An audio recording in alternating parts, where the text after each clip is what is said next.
Welcome back, everyone, to Open Line. We are talking about the possibility in the future of there being a viable third party in our political system. Obviously, people voting today, early voting underway, and there's not much of a third party being discussed in this presidential election. But what about going forward? We have with us Hannah Cox. She joins us via Zoom, as all of our guests do now.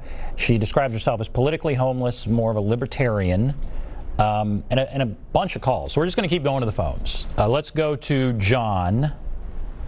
Hello, John. Yeah. Go right ahead. That's me. Yes, sir. I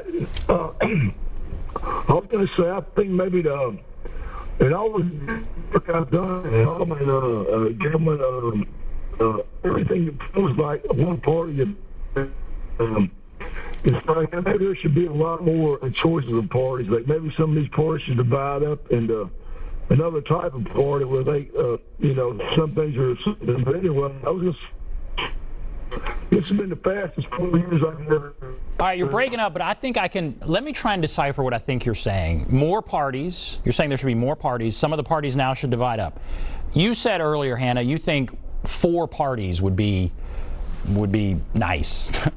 And I could see that. Yeah, I could see the Democratic Party kind of going two ways there, a more liberal and a more moderate, and I could see the same, more conservative, more moderate on the Republican side. Is that possible? I mean, is that something we really could see in a few years, or there's so many things that would conspire against that? There's so many things that would conspire against that. It's not a likely reality. Again, I think, to my knowledge, the Libertarian Party is the only third-party entity that has achieved ballot access in all 50 states, and that always is a bit of a question mark year in and year out if they'll maintain it, because again, there's very arbitrary rules in place that oversee that. Even in Tennessee, just to give you an example, Tennessee has especially bad laws when it comes to this compared to some other states. To get on the ballot as a Libertarian in Tennessee, you have to have a third of the number of signatures of people who voted in the previous governor's election. That equals about 30,000 plus signatures. To get on as a Republican or a Democrat, it's under 100. And so it's a huge discrepancy. And the Libertarian Party there actually did do a ballot access drive a few years ago and got that number of signatures. They went to festivals, they went to parks, they went all over the state and solicited signatures to try to get ballot access. And the state arbitrarily threw out a number of those signatures with no explanation. So it's very, very difficult to gain footing. And again, that's not by accident. Right. Okay, interesting. Let's go to Ezra.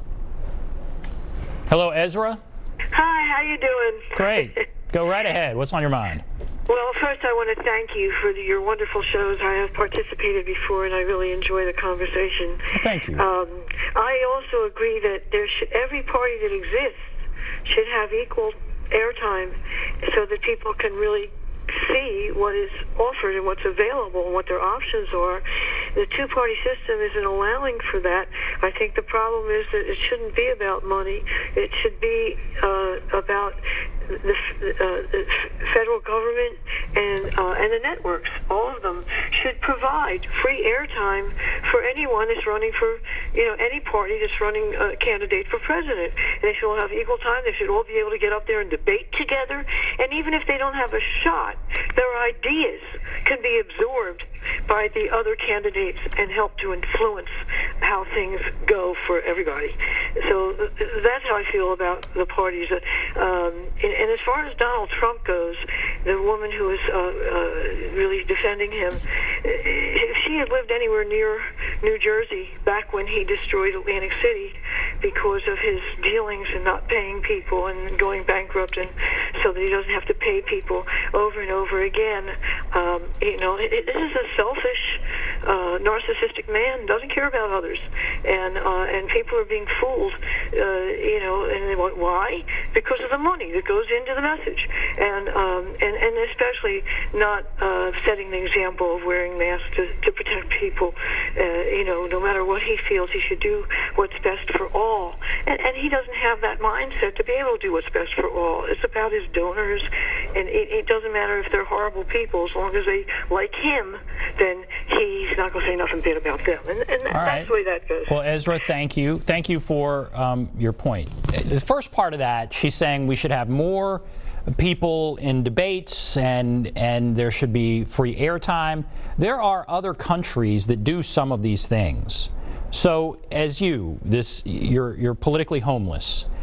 Do you look to other countries? Is there some model that you see in Britain or some other country that you would say that's more like what we need to be doing, or not? No, I don't look to other countries. I like mine, and I like our foundings. And I think that if we look back to our basic documents and to our understanding of how government was supposed to function, I think it provides for this very well. And I think it lends itself to this kind of system, and I think we've perverted it. So I don't think we have to look to other countries. I think we can look to our very basic foundations and know that this is what we should be doing. Certainly, if somebody is on the ballot in all 50 states, they should be included in any kind of debate. They should be included in the media coverage. They should be given the same kind of funding as the two parties often get. You know, people don't know that the private parties, Democrat and Republican private parties, get a tremendous amount of taxpayer dollars. That's our money. You know, I'm complicit in the system. They take my money and give it to candidates. I give it to candidates I don't support or like.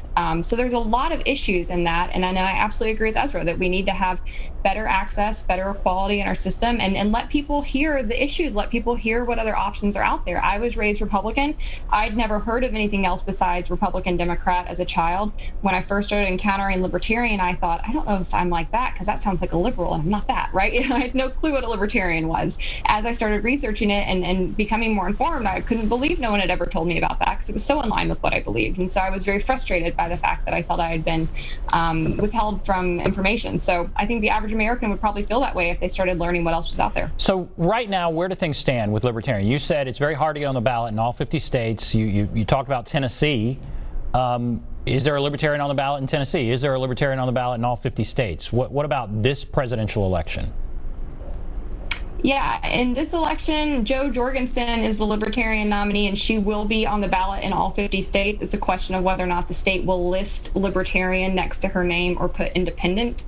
I don't know of any other party that's on all 50 ballots. I think the Green Party has a good bit of access, but I don't think they've gotten all 50 states. And aside from that, no one's even close. So there's still a really long way to go for these other parties to even get there. Let's see if we can take Daryl, and we may have to take a break right after Daryl talks, and then you can finish. But Daryl, what did you want to say here?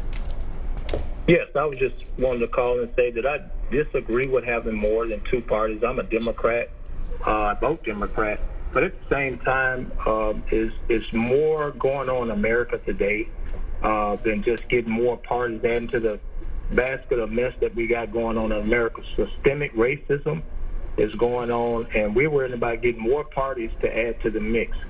I think what we should do is just look at the parties that's already running, let everyone go out and vote like they should. Vote for that party. We're not going to get a perfect guy up in there, but we need a guy that's going to, or a woman that's going to represent America and not just represent people and their facets. Okay. All right, Daryl, thank you. And Daryl's saying there's not going to be a perfect candidate, but we have a clear choice, at least. There are a lot of people that feel like we have a clear choice. You said earlier you look at these two candidates and you don't like either one of them. And so I would say to you, if there were a third candidate, would that really make a difference? I mean, because these are human beings. There'll never be a perfect candidate. There'll never be a perfect candidate. There'll never be a perfect party. But more competition in the market produces better results. It makes people have to do a better job. And so for that reason, it would be a good thing. I'm going to use systemic racism because that's what he mentioned. And I care a lot about systemic racism. And you know what? I can't vote for either party because they both prop up systemic racism. You know, when you talk to me about saying that's an issue we should care about and then saying, but you got to get behind one of these two major parties, how am I supposed to go vote for one of these two major parties that have codified systemic racism for decades and done nothing to reverse it? You've got Joe Biden on one side who wrote the crime bills. You've got Kamala Harris who acted as a prosecutor and district attorney and locked up innocent people and nonviolent criminals, disproportionately people of color, for decades. On the other hand, you've got Donald Trump screaming law and order and threatening white women in the suburbs with racist fear-mongering. How in the world are we supposed to believe that this current system is going to address the problems that we face? I think that's highly unlikely. For these reasons, we need more options. It's the same principle that applies to a market. If you have a monopoly, you're not going to get as good of a product because they don't have to compete for your dollars. They don't have to compete for your purchasing them. They don't have to compete for your participating in what they're offering to the market. That's true in politics, too. Okay, all right, we have to take a break. We'll come back. Be back right after this.